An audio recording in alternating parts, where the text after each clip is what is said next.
re-resume po natin ang ating pong series dito po sa sulat ni Apostol Pablo sa mga taga-Efeso, particularly verse 1. And we started at verse 3 at tatapusin natin yan hanggang verse 14. Ito pong buong passage na ito. And then for this afternoon, ay mag-move tayo sa panibagong topic na may kinalaman dito sa dakilang pagliligtas ng Diyos na tinagurian ni Apostol Pablo na biyaya ng Diyos na galing pa sa sangkalangitan para sa lahat ng mga mananampalataya ng Panginoong Jesucristo. Pinamagatan natin yan na adopted by God. So ang ating pong passage ay Ephesians chapter 1 verse 5 and verse 6. Ephesians chapter 1 verse 5 and verse 6. Babasahin ko po mula sa ang Biblia. Sundan niyo na lamang po ako sa inyong mga translation. Ganito po ang mababasa natin sa salita ng Diyos. Tayo'y itinalaga sa pagkukupkop upang maging kanyang mga anak sa pamamagitan ni Jesucristo ayon sa kabutihan ng kanyang kalooban para sa ikapupuri ng kanyang maluwalhating biyaya na ipinagkaloob niya ng walang bayad sa atin sa pamamagitan ng minamahal. Ito po ang salita ng Diyos. Nung sinulat po ni Apostol Pablo itong Ephesians 1 verse 3 to 14, ito po ay isa lamang mahabang sentence. Isang mahabang sentence na mayroong isang period. Binubuo ito ng mahigit sa 200 salita. Pero isa lamang po siyang sentence o isang pangungusap sa original na language. And when you notice, dito po sa buong sentence na ito, o Ephesians chapter 1 verse 3 to 14, ay inisa-isa ni Apostol Pablo ang mga pagpapala ng kaligtasan na tinanggap natin mula sa ating Panginoong Jesucristo. Pero para mas maging precise tayo, o mas maging eksakto tayo sa ating pagkaunawa, gusto kong sabihin na ito po ay hindi lamang po isinulat ni Apostol Pablo para maintindihan natin kung ano yung tinanggap natin mula sa Diyos sa pamamagitan ng ating pagsampalataya sa Panginoong Jesucristo. Kundi, gusto rin ipakita sa atin ni Apostol Pablo sa buong sentence na ito, sa buong passage na ito pong pagliligtas na ito ng Diyos, hindi lamang po isa sa triune God ang involved, kundi involved po ang three persons in one Godhead, o yung tinatawag po nating Trinity sa pagliligtas ng mga makasalanan. The triune God is involved in this entire work of salvation from beginning to end. Nung nakaraan, ay nakita po natin na ang Diyos Ama ay nagpasya mula pa sa walang hanggan na pumili ng mga ililigtas niya mula sa mga makasalanan na hinatulan na at papunta na sa kapahamakan ng impyerno. Dito makikita natin na ang Diyos Ama ang siyang unang kumilos, ang unang gumawa ng paraan. Siya ang nagpasya kung sino ang maliligtas. Sabi nga sa pinag-aralan natin, pinili na ng Diyos kung sino ang maliligtas bago pa man niya nilikha ang lahat ng bagay. From the very foundation of the world. At sa mga susunod na pag-aaralan natin, makikita natin, hindi lang ang Diyos Ama ang may bahagi sa paraan ng pagliligtas na ito, meron din pong contribution ang Diyos Anak. At meron din pong contribution sa kaligtasan na ito ang Banal na Espiritu. So yung pong Diyos Ama, Diyos Anak, Banal na Espiritu, sila pong lahat ay magkakasama para sa pagliligtas ng makasalanan. Imagine niyo po yung impact niyan sa grand scale of salvation na ito na ipinakilala ng Apostol Pablo sa atin. Kasi madalas, pag pinag-uusapan yung kaligtasan, naiisip lang natin ang Panginoong Jesucristo nung siya'y namatay sa krus.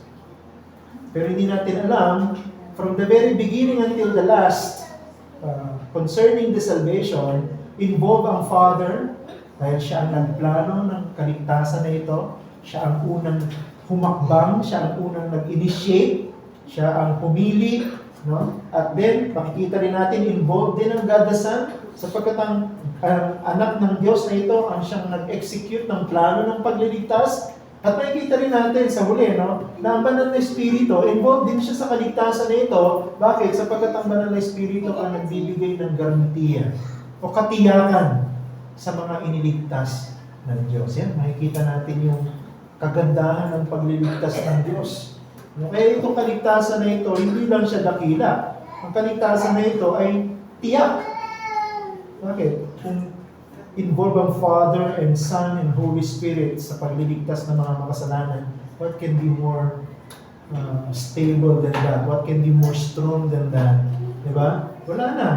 No? Ang Diyos, sa kanyang pagiging triune God, ang gumawa ng paraan para magligtas ng mga makasalanan na katulad natin na wala namang karapatan sa ating kaligtasan. But for now, ay hindi po natin tatalakayan ang lahat ng detalye na ito, but we will be looking at God the Father still, yung ginawa o bahagi ng Diyos Ama sa pagliligtas na ito ng mga makasalanan.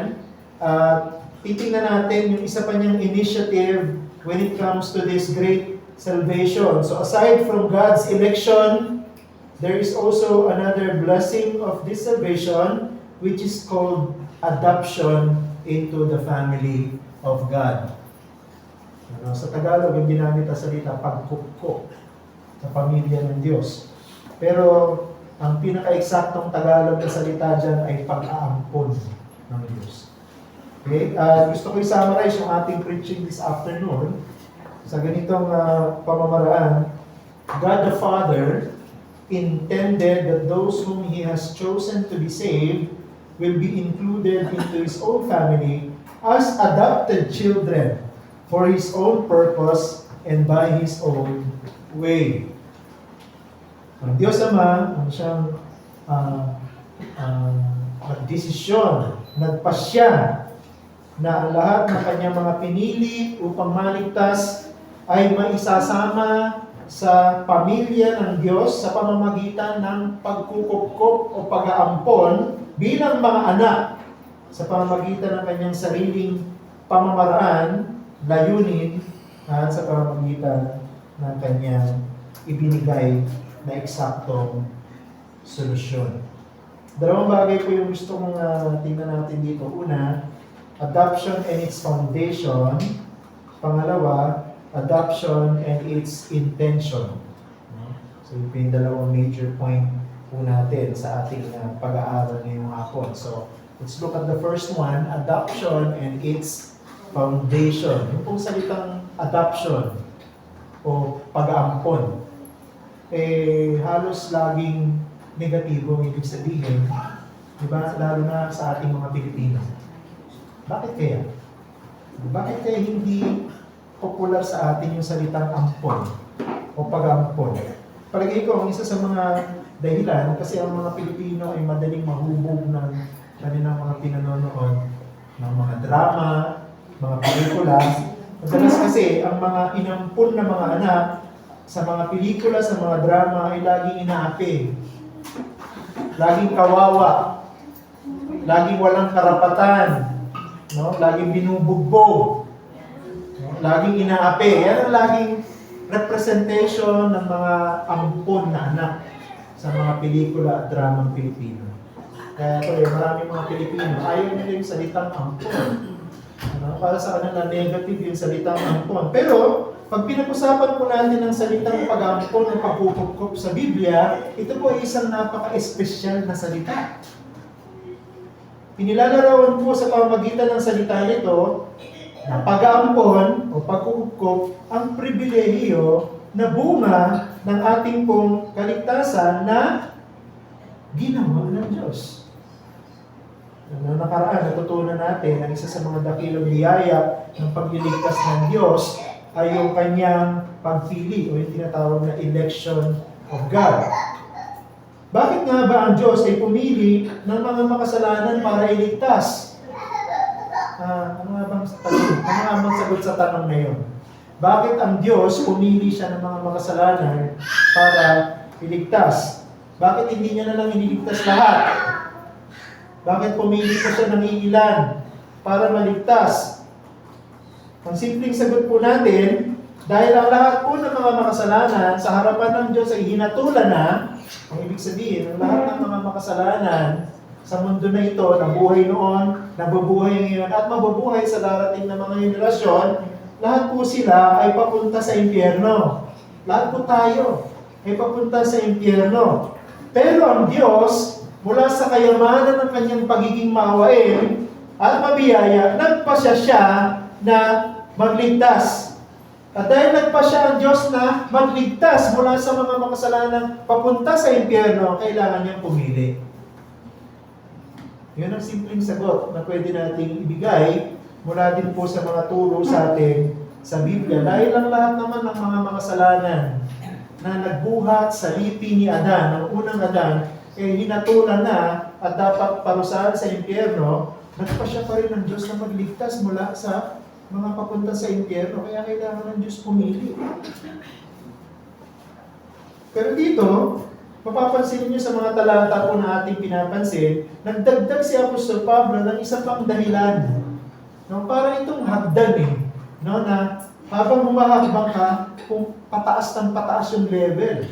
So, ganun yung nangyari dito sa ating pinag-aaralan. So, mula rin sa katotohanan na ang Diyos ay pumili ng mga makasalanan para iligtas, dinagdagan niya ng isa pang level. Yung kanyang mga pinili ay kanyang inampon sa pamilya ng Diyos. At ito po isa sa mga dagdag na dahilan ng ating pagpupuri sa Panginoon. Hindi lang po pumili ang Diyos para magligtas. Kasama po sa ginawa ng Diyos na pagpili ay ang pag-aapon. Para yung kanyang mga ililigtas, aampunin niya sa kanyang pamilya. Ang malinaw, yung pong salitang pag-aampon o yung idea ng pag-aampon ay hindi po hinamo o hiniram ni Apostol Pablo sa kultura ng mga Hudyo. Wala po silang malinaw na sistema pagdating sa adoption bilang mga Hudyo. Kaya hiniram po ni Apostol Pablo ang kaisipan ng pag-aampon mula sa kultura ng mga Romano. It's a Roman culture, yung adoption na nire-refer ni Apostle Paul dito. At maraming mga scholar, kinasangkapan nila itong katotohanan na ito para sabihin na dahil tayo inampun ng Diyos sa kanyang pamilya, binigyan tayo ng Diyos ng maraming mga pribilehiyo bilang anak na dapat ay nai-enjoy natin sa kasalukuyan dito sa ibabaw ng mundo. For instance, halimbawa, bilang mga inampon sa batas ng mga Romano, ang mga inampon po ay nag-enjoy din ng mga karapatan sa mana nakapantay ng mga totoong anak. Diba meron pong mga totoong anak, anak talaga by blood, by birth. Meron talaga mga anak. Yung mga tagapagmana talaga yon. Pero sa Roman law, pagka nag-ampon sila, hindi nila kadugo, hindi nila kaano-ano, pero inampon legally. At sinama sa rehistro ng pangalan ng ama ng pamilya na yun, hindi lang yung pribilehiyo ng pagiging kasama sa pamilya o kapamilya, kundi tatanggap din siya ng pantay na mga karapatan bilang isang anak. Kasama na doon yung mga mana mula sa kanilang ama. Ganyan din daw po sa atin, sabi ng mga maraming tagapagturo na pumupunta sa bahagi na ito ng Biblia, na tayo bilang mga inampun ng Diyos ay binigyan din ng kapantay na pagpapala at pribilehiyo ng isang tunay na anak. Kasama doon yung mga blessing, kasama din yung rights natin, at yung mga yung ating tatanggapin bilang mana mula sa Diyos sa pagdating ng huling araw. Bagaman totoo yan, papansinin niyo pong mabuti, palagay ko hindi po ito yung nasa isip ni Apostol Pablo kung bakit niya binanggit yung pag-aampon ng Diyos dito sa passage na ito. Ako'y naniniwala na si Apostol Pablo, simple lang yung kanyang dahilan kung bakit niya idinagdag yung pag-aampon ng Diyos pagkatapos niya sabihin na ang Diyos ay pumili ng mga gusto niyang iligtas. Hindi po binanggit ni Apostol Pablo itong mga pagpapala na ito ng kaligtasan, pagpili ng Diyos, ngayon ay pag-aampon ng Diyos, para lamang bigyan tayo ng dahilan para magkaroon ng theological discussion. Ano ibig sabihin nito sa original language, ano ibig sabihin nito sa Roman law, ano ang mga privilege ng mga inampon, and so on and so forth. Hindi yun ang purpose ni Paul kung bakit niya sinulat yun dito. Ako'y naniniwala na sinulat ni Apostol Pablo ang mga blessing ng salvation na ito para turuan ang mga taga-Efeso at turuan tayo na nag-aaral at nagbabasa nito na purihin at luwalhatiin ang Diyos dahil sa kanyang pagliligtas. Yun ang dahilan niya para purihin at sambahin natin ang Panginoon dahil sa kanyang dakilang pagliligtas. And to even support itong point na sinasabi ko, pag binasa niyo po itong verse 5, makikita niyo na hindi po dinefine ni Apostol Pablo yung mga salita eh. Halimbawa, election. Hindi niya dinefine yung theological meaning ng election. Hindi niya dinefine yung theological meaning ng adoption. Instead, ang ginawa ni Apostol Pablo, binigay niya sa atin yung mga dahilan o pundasyon kung bakit merong pagpili ang Diyos at kung bakit merong pag-aampon ang Diyos. Ako naniniwala na ito ay isa sa mga dahilan kung bakit dapat tayong maging joyful bilang mga Christian. Dahil sa ating tinanggap na kaligtasan, kasama doon yung pag-aampon ng Diyos sa atin, sa kanyang pamilya. Ang Diyos ang pumili, ang Diyos din ang mag-aampon. Kaya dapat, purihin natin ang Diyos sa kanyang dakilang ginawa. So, tingnan natin ito in more detail. No? Meron pong dalawang bagay na ipinakita sa atin dito, si Apostol Pablo, patungkol po sa pundasyon o dahilan, no? O yung ibig sabihin ng pagpili ng Diyos at pag-aampon niya. Doon sa verse 5a, nakikita po natin yung una. Sabi diyan, tayo'y itinalaga sa pagkukupkop o sa pag-ampon upang maging kanyang mga anak. Ibig sabihin we are predestined by God to be adopted. We are predestined by God to be adopted. Tayo'y itinalaga sa pagiging ampon ng Diyos. Malalim yung sabihin nun. No? Sa New Living Translation, ganito po yung ginamit na paraan. Sabi diyan, God decided in advance to adopt us into His own family. Yung po palang salitang predestined, ang ibig sabihin, ang pagpili ng Diyos ng maaga o ang pagpili niya noon pa. Ang pagpili niya ng advance. Kung sino ang kanyang aangkunin. Kung papansin ninyo, bumalik kayo sa verse 4, meron siyang katulad. Di ba sinabi sa verse 4a, ang Diyos ay pumili sa Kanya bago pa itinatag ang sanlibutan. Parehas yun. No, yung bago pa itinatag ang sanlibutan at saka yung salitang predestined. Anong point niya? Ibig sabihin, yung palang pagpili ng Diyos, kung sino maliligtas at kung sino yung aampunin niya, ay ginawa niya bago pa man nagkaroon ng creation. Bago pa man nagkaroon ng time. Wala pang mundo, wala pang universe, wala pang human beings. Nag-decide na ang Diyos kung sino yung pipiliin niya para iligtas at kung sino yung mga pipiliin niya para ampunin. Ano ibig sabihin nun? Kung nagpasya na pala ang Diyos bago pa man likhain ang lahat ng bagay, kung pumili na pala ang Diyos kung sino yung aampunin niya sa kanyang pamilya bago pa magkaroon ng nilikha. Ang ibig sabihin po niya, ang pagpapasya ng Diyos ay hindi po naapektuhan ng galing ng tao. Hindi pwedeng magmalaki ang tao at sabihin, kaya ako naligtas dahil ako ay mas magaling kaysa sa iba. Kaya ako naligtas kasi ako ay mas banal para sa iba. Kaya ako naligtas kasi ako'y mas maraming alam sa Bible tungkol sa iyo. Kaya ako iniligtas ng Diyos, kaya ako inampun ng Diyos sa kanyang pamilya kasi mas mabait ako kumpara sa iyo. Hindi pwedeng sabihin ng sino ng tao yan. Bakit? Sapagkat ang Diyos ay pumili at nag-ampon bago pa manilikha ang lahat ng tao sa ibabaw ng mundo.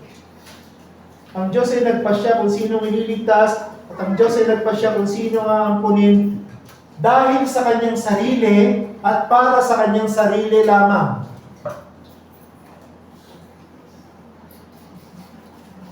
Isa po itong katotohanan na pinangahawakan natin, kaya sinasabi natin mali yung turo. Na sinasabing ang tao ay may kalayaan para piliin kung maliligtas siya o hindi. Bakit? Kapagkat malinaw na ang Diyos ang nagpasya kung sino ang ililigtas. At ngayon, pinag-aaralan natin, ang Diyos din ang nagpasya kung sino nga ang kunin niya sa kanyang pamilya.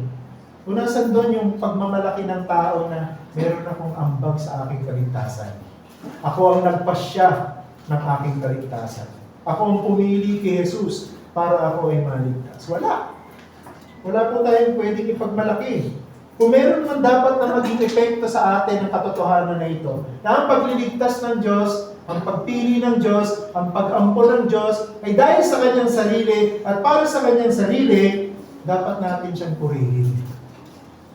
Kaya si Apostol Pablo, matapos niyang pagbulay-bulayan ng mga katotohanan na ito, yung lahat ng sinabi niya sa buong passage na ito, anong sabi ni Apostol Pablo? Purihin ang Diyos at Ama ng ating Panginoong Jesucristo na siyang nagpala sa atin kay Kristo ng bawat pagpapalang espiritual sa sangkalangitan. Yun yung sinasabi natin kanina sa ating Bible class. Na pagka pinuno natin ang ating kaisipan ng kaunawaan, ng katotohanan patungkol sa Diyos, ang magiging epekto sa atin, pupurihin natin siya. Sasambahin natin siya. Ganyan yung naging epekto kay Pablo. Nung sinusulat niya ito, at nung naintindihan niya ang pagiging dakila ng pagliligtas ng Diyos, na wala tayong ambag, hindi tayo deserving, yet, ganun pa man, niligtas pa rin tayo ng Diyos, sabi niya, purihin nawa ang Diyos at Ama ng ating Panginoong Jesucristo. Ngayon po na tayo ay mga Kristiyano, dapat maintindihan natin na ang Diyos hindi lang natin tagapagligtas. Ang Diyos, Ama rin natin. Kaya dun sa ating series sa prayer meeting, itinuro sa atin ng Panginoong Jesucristo, pag tayo tatawag sa Diyos sa ating pananalangin, sabihin natin sa Kanya, Ama ko na nasa langit. Hindi yung Diyos, hindi yung makapangyarihang lumikha, hindi yung Diyos ng pag-ibig. Kundi kung tayo tatawag sa ating Diyos, tawagin natin siya, Dear Father, aking Ama. Bakit? Sapagkat ang mga pinili ng Diyos para maligtas, inampun niya sa kanyang pamilya. Now, pwede nating tawagin ng Diyos, Ama. Namayinan, pag tayo mananalangin, we address God as Father. Tawagin natin ang Diyos na Ama. Dahil siya ang nag-ampun sa atin. Okay? Pangalawa,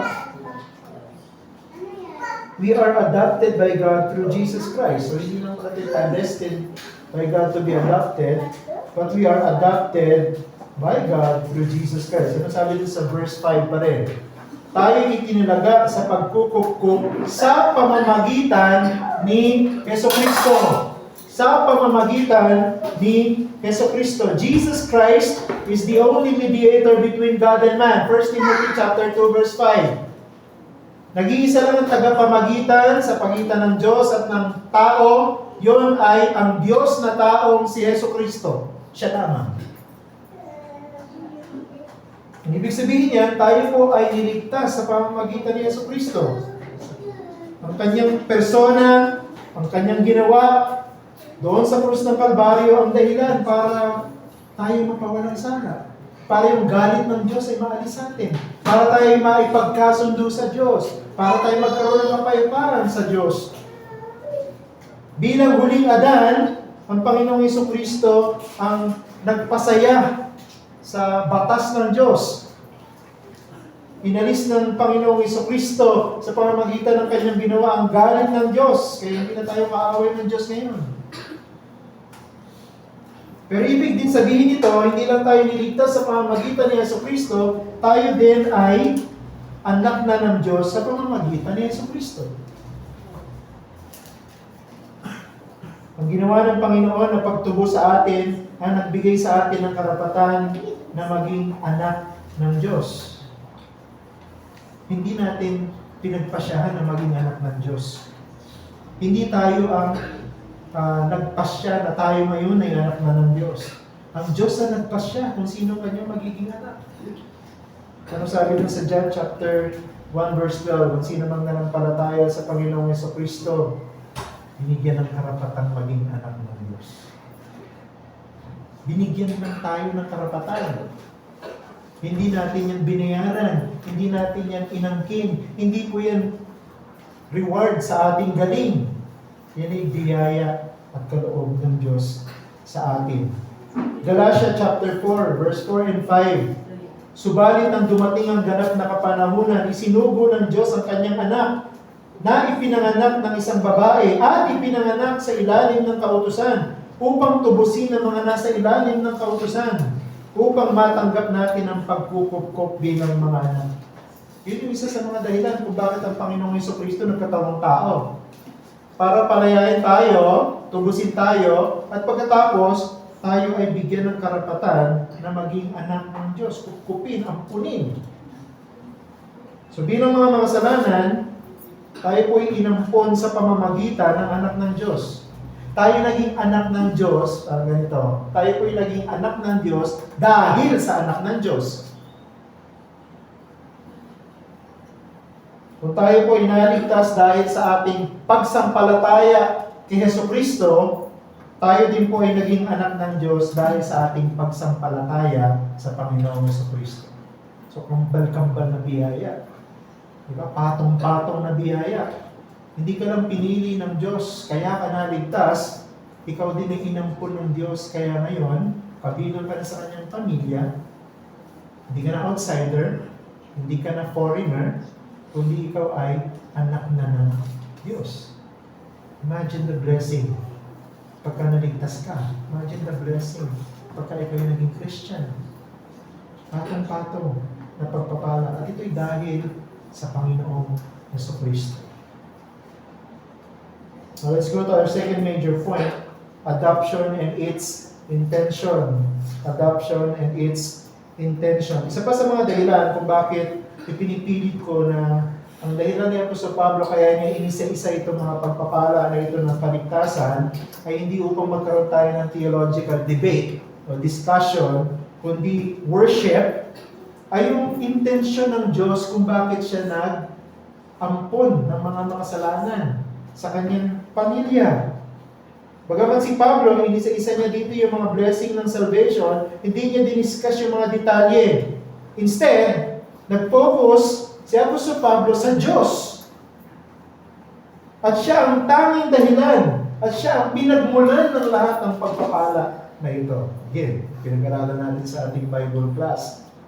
Kaya tayo sumasamba ay dahil sa Diyos at kung sino siya. Ganun din tinuturo dito.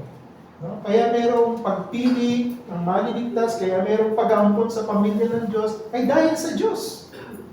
At dahil sa kung sino siya.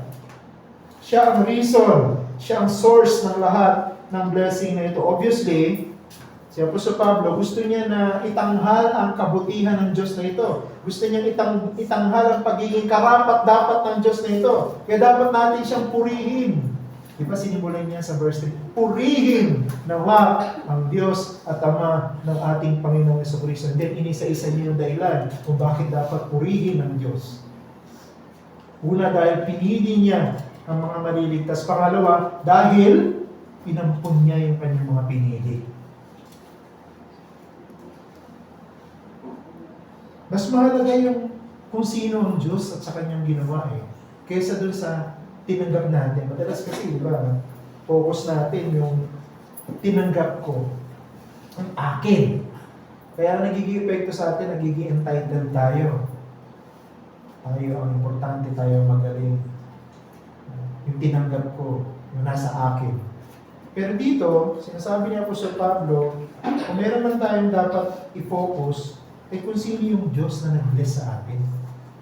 Kung sino yung Diyos na nagpala sa atin, yun ang tutukan mo. Huwag yung sarili mo. Huwag yung tinanggap mo, kundi yung nagbigay sa iyo ng blessing na yan. Kaya sinulat niya, ito yung every spiritual blessing in the heavenly places ay sa atin na dahil sa Panginoong Jesucristo. Gusto niya tayo ay magpakababa. Gusto niya na tayo sumamba sa Diyos na nagbigay sa atin ng lahat ng pagpapala na ito. Ngayon, tingnan natin kung ano yung mga intention ng Diyos. Dito po sa passage natin, dalawa yung gusto kong i-share, at malinaw din yan sa ating passage. Una, we are adopted according to the purpose of His will. Tayo po ay inampun at kinupkup sang ayon sa layunin ng Kanyang kalooban. Sabi sa verse 5, tayo itinalaga sa pagkukup ayon sa kabutihan ng Kanyang kalooban. Bakit po ang Diyos ay nagpasya na mag-ampon o magkup ng mga makasalanan sa Kanyang pamilya? Hindi po natin alam yung buong paliwanag, yung sagot sa tanong na yun. Kasi wala pong inihayag sa Biblia na eksaktong dahilan ng Diyos kung bakit niya ginawa ito. Pero isang bagay, naobserbahan po natin sa ating pag-aaral, kaya po ang Diyos ay pumili ng mga makasalanan para maligtas. Kaya po ang Diyos ay nagpasya na mag-ampon ng mga makasalanan sa kanyang pamilya. Dahil ito yung nagpapasaya sa kanyang puso. God chose sinners to be saved. God chose sinners to be adopted into His family because it pleased God to do so. Dahil masaya ang Diyos ng ginawa niya. Kinalaburan ng Panginoon yung kanyang sariling pagpapasya. Sinabi niya, tama ang aking pagpapasya.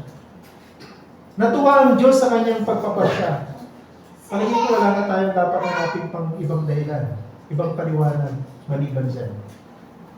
Nasiyahan ng Diyos sa kanyang pagpili. Nasiyahan ng Diyos sa kanyang pag-aampo.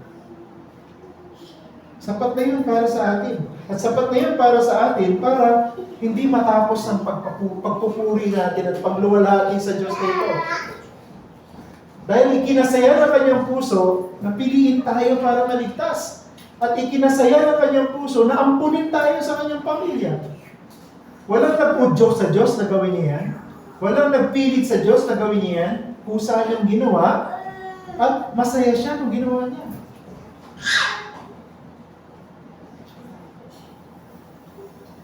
Hindi na natin kailangan na hanapan pa ng ibang dahilan. Sapat na yan para magpasalamat tayo sa Panginoon. Hindi ko sinasabi na hindi importante ang theology.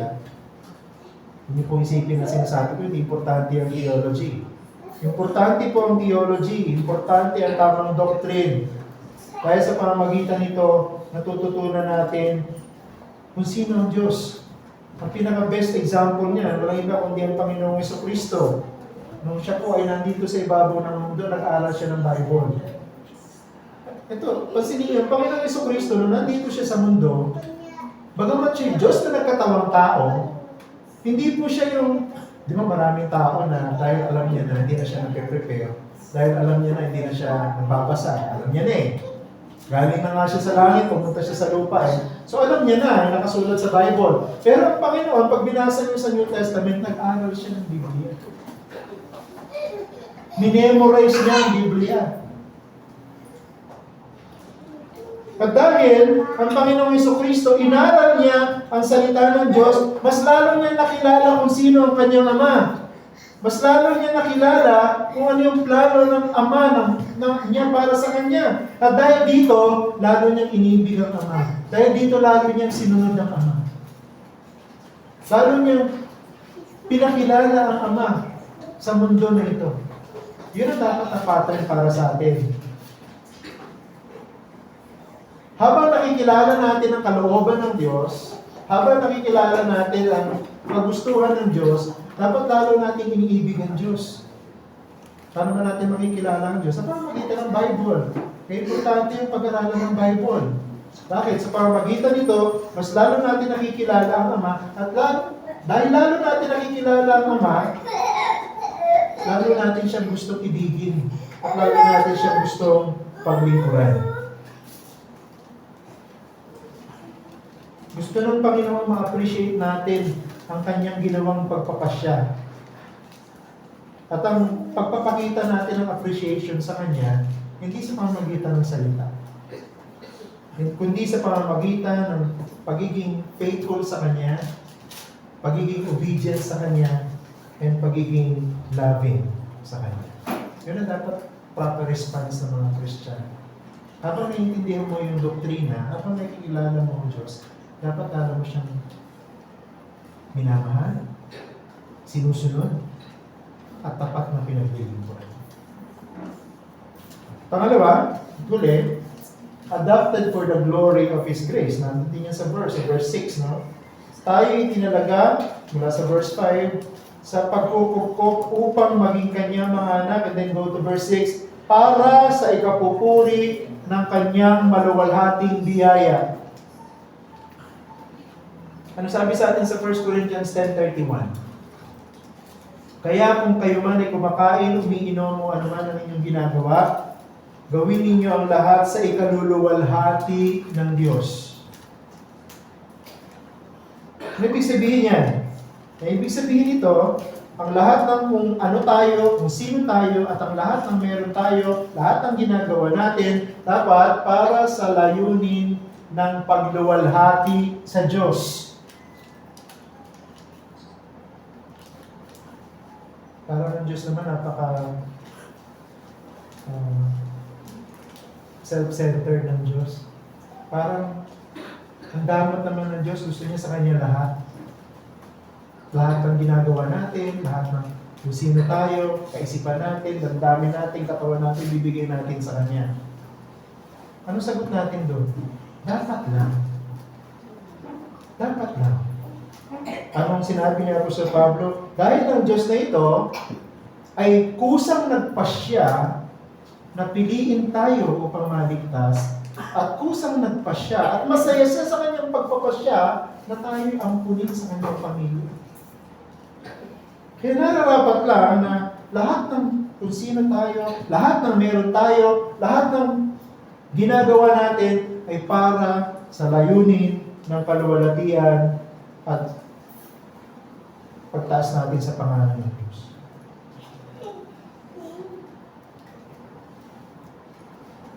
Ibig ba sabihin, gusto ng Diyos, purihin niya ang kanyang sarili? Wala namang masama doon, no? Na purihin ng Diyos ang kanyang sarili. Bakit? Siya lang naman talaga nararapat purihin. Bakit? Siya lang naman kasi totoong Diyos.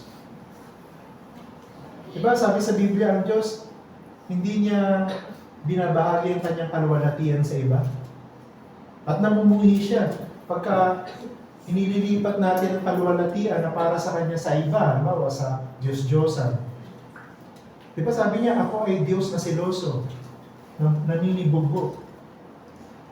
Dapat lang. Bakit? Siya lang ang totoong Diyos eh. Wala nang iba. Kaya dapat, sa Kanya lang ang buo nating pagsamba, sa Kanya lang ang buo nating pagtitiwala, sa Kanya lang ang buo nating pagmamahal, sa Kanya lang lahat ng meron tayo.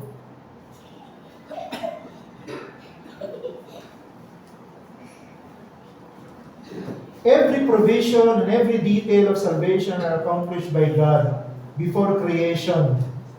Therefore, wala po tayong dahilan, walang dahilan ng sino man para sabihin na tayo po ay naligtas dahil tayo ay magaling. We are saved and adopted into God's own family dahil lamang sa biyaya ng Diyos. Ano ibig sabihin nun? Binigay sa atin kahit hindi naman dapat ibigay sa atin. Nakita niyo si Apostol Pablo, hindi niya iniisa-isa yung mga blessing ng salvation para i-define yung meaning. Inisa-isa niya yung mga blessing ng salvation para turuan tayong sumamba sa Diyos. Para turuan tayong pasalamatan ng Diyos na ito. Ang totoo, kulang nga yung pagpapasalamat natin eh. Sa lahat ng ginawa ng Diyos. Pero yun ang nararapat. Kaya sabi ni Pablo, sa lahat ng ginagawa natin, iniisip, dapat i-prioritize natin, nag-glorify ko ba ang Panginoon? Alam ko mahirap yun. Kasi tayo sinners eh.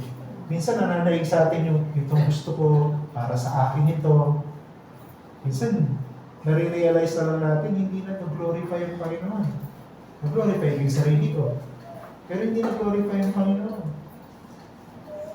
Dapat before we even act, before we even speak, before we even think of something, mauna pa dun yung maluluwalhati ba ang Panginoon? Hindi natin mababayaran yung kaligtasan kasi walang bayad na eh, biyaya nga eh. Pero dapat, mabigyan natin ng kaluwalhatian yung biyaya ng Diyos. Kaya sabi ni Apostol Pablo, para sa kaluwalhatian ng kanyang biyaya, ikapupuri ng kaluwalhatian ng kanyang biyaya. Wala tayong ambag sa ating kaligtasan. Alam niyo walang ambag natin sa kaligtasan? Kasalanan natin. Yun lang ang ambag natin. Pero hindi isinumbat sa atin ng Diyos yun. Gumawa nga siya ng paraan para yung ating kasalanan makatawad. At para gawin ng Diyos yun, para ma-accomplish ng Diyos yun, ang kinailangan niyang isakripisyo ay ang kanyang sariling anak. Hindi lang ibinigay sa atin para mahirapan, ibinigay para mamatay sa krus. Imagine the sacrifice of God para lang yung mga pinili niya maging anak niya. Kaya dapat, ikaw na nakakaintindi ng iyong kaligtasan, gamitin mo yung buong buhay mo, gamitin natin yung buong buhay natin para itanghal ang kaluwalhatian ng Diyos. Kung ikaw naman ay hindi pa Christian, sana maintindihan mo na itong pinag-uusapan natin dito ay hindi lang para sa mga Christian. Ito yung inaalok din sa iyo ng Diyos ngayon. Kung hindi ka pa Christian, inaalok sa iyo ng Diyos ang kaligtasan. Hindi ka pa Christian, inaalok niya sa iyo yung pag-aampon sa kanyang pamilya. Yung matawag kanya na anak at matawag mo siya na ama. Inaalok sa iyo ng Diyos ngayon. Walang bayan. Tinapos na ng Ama ang kanyang plano ng paraan ng pagliligtas.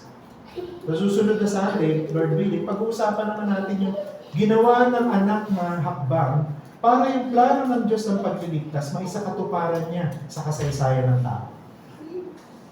Tapos susunod doon, pag-uusapan natin yung ginawa ng banal na Espiritu para itong kaligtasan na pinlano ng Ama at ginawa ng anak ay maging atin.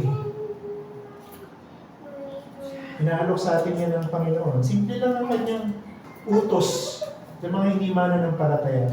Aminin mo na hindi mo kaya iligtas ang sarili mo at sabihin mo sa Panginoon, patawarin ka sa kasalanan na yun na pinipilit mong iligtas ang iyong sarili at manampalataya ka na si Kristo lamang ang nag-iisang paraan ng kaligtasan at wala nang iba. At ang pangako ng Biblia, pag nanampalataya ka, ililigtas ka ng Diyos. Gawin mo na yan ngayon kung hindi ka pa mananampalataya ng Panginoon habang ikaw ay may hihinga pa o nabubuhay pa sa ibabaw ng mundo. Manalangin po tayo. Aming Ama, salamat po sa mga salitang ito, sa kulang yung aming panahon para detalyihin ang pagiging dakila ng inyong biyaya ng pagliligtas sa amin. Pero sapat na po ito na ikita namin yung ginawa ng Ama para sa paraan ng kanyang pagliligtas. Mula pa sa simula, bago pa naglikha ang Diyos, ay nagpasya na siya kung sinong ililigtas niya. At itong mga pinagpasyahan niya na ililigtas niya ay inampon niya rin sa kanyang pamilya sa pamamagitan ng pananampalataya sa Panginoon sa Kristo. Napakadaki ng pagliligtas. Kaya tulungan niyo po kami, katulad ng sinabi niya po sa Pablo sa talatang 3, purihin nawa ang Diyos at Ama ng ating Panginoong Jesucristo dahil sa kanyang pagpapala ng lahat ng pagpapalang espiritual mula sa kalangitan. Tulungan niyo po kami, O Diyos, na magpakababa. Tulungan niyo po kami, O Diyos, na magpuri sa iyo. Habang naiintindihan namin itong kaligtasan na tinanggap namin, tulungan niyo po kaming magbago. Tulungan niyo po kami na maglingkod sa iyo, ibigin ka, sundin ka. At yung mga hindi pa mananampalataya dito, sana maintindihan nila na mayroong paraan na ginawa ang Diyos para iligtas sila. At yun ay ang Panginoong Jesucristo. Manananawagan sa kanila na magsisi at manampalataya sa Kanya at sa Kanyang ginawa sa krus ng Kalbaryo at ang pangako ng Diyos sa sino mang mananampalataya kay Jesucristo, siya ay ililigtas. Magligtas nga po kayo, O Diyos. Salamat po. At sana po sa pagpapatuloy namin dito sa maikling series na ito, lalo po namin maintindihan ang kadakilaan ng pagliligtas mo, lumalim ang aming appreciation, lalo kaming mamangha sa iyo, at lalo ka naming sambahin at tapat na paglingkod. Abangan galangin sa pangalan ng Jesus namin, Panginoon. Amen. Bilang pagtugol po sa ating pag-aaral ng salita ng Diyos, tayo pong lahat ay tumayo at umawit.